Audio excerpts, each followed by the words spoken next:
தற்போதைய அண்மை செய்தியை பார்த்துக் கொண்டிருக்கிறோம். வீரப்பன் தேடுதல் வேட்டையில் பாதிக்கப்பட்டவர்களுக்கான இழப்பீட்டு பாக்கியை உடனடியாக வழங்க வேண்டும் என்று சென்னை உயர்நீதிமன்றம் உத்தரவு பிறப்பித்திருக்கிறது. இத்தொடர்பான கூடுதல் விவரங்களோடு இணைகிறார் நீதிமன்ற செய்தியாளர் மதன். விவரங்கள். பாலா, சந்தன கடத்தல் வீரப்பன் தேடுதல் வேட்டையில் ஈடுபட்ட தமிழக மற்றும் கர்நாடக சிறப்பு அதிரடிப்படையினர் விசாரணை என்ற பெயரில் அந்த மலை கிராம பெண்களை பாலியல் வன்கொடுமை செய்தும் ஆண்களை சித்திரவதை செய்ததாக ஏற்கனவே தேசிய மனித உரிமை ஆணையத்தில் புகார் அளிக்கப்பட்டது. இந்த புகார்களை விசாரித்த தேசிய மனித உரிமை ஆணையம் அதிரடிப்படையால் பாதிக்கப்பட்ட அந்த மக்களுக்கு 5 கோடி ரூபாய் இழப்பீடு வழங்க வேண்டும் என்று தமிழக அரசுக்கு உத்தரவு பிறப்பித்தது. அதன்படி தமிழக அரசு பாதிக்கப்பட்ட அந்த 38 பேருக்கு 1,20,50,000 ரூபாய் வழங்குகிறது. பாக்கி தொகை வழங்காமல் இருந்ததை தொடர்ந்து தேசிய மனித உரிமை ஆணையம் மீண்டும் அந்த தொகையை பாக்கி தொகை வழங்க வேண்டும் என்றும் உத்தரவு பிறப்பித்தது.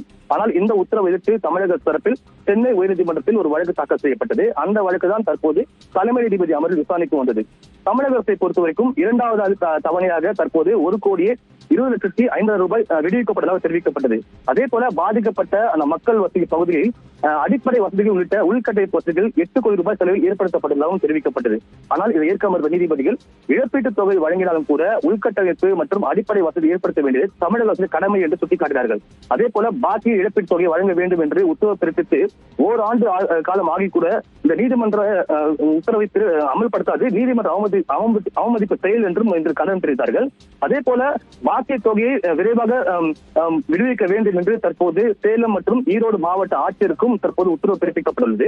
இந்த பாக்கி இழப்பீட்டுத் தொகை வழங்கல் குறித்து 4 வாரத்தில் அறிக்கை தாக்கல் செய்ய வேண்டும் என்றும் தற்போது உத்தரவு பிறப்பிக்கப்பட்டது. பாதிக்கப்பட்ட மக்களுக்கு இந்த 2,50,00,000 ரூபாய் வழங்குவதை எதிர்த்து வழக்கு தாக்கல் செய்ததாக தமிழக அரசு மீது தற்போது அதிருப்தி தெரிவித்த சென்னை உயர்நீதிமன்றம் தொழில்துறையினருக்கும் வர்த்தகர்களுக்கும் எதிராக வழக்கு தொடரலாம் தவிர இது போன்று பாதிக்கப்பட்ட ஏழை மக்களுக்கு இழப்பீடு வழங்குவதற்கு எதிராக வழக்கு தொடரக்கூடாது என்றும் இன்று அறிவித்தார்கள். அதே போல பாதிக்கப்பட்டவர்களுக்கு வழங்கும் இழப்பீட்டுத் தொகை என்பது மக்களுடைய பணம், அரசு பணம் அல்ல, மக்களின் பணத்திற்கு அரசு அறங்காளர் மட்டுமே என்றும் தற்போது நீதிபதிகள் தெரிவித்துள்ளார்கள். விவரங்களுக்கு நன்றி மதன்.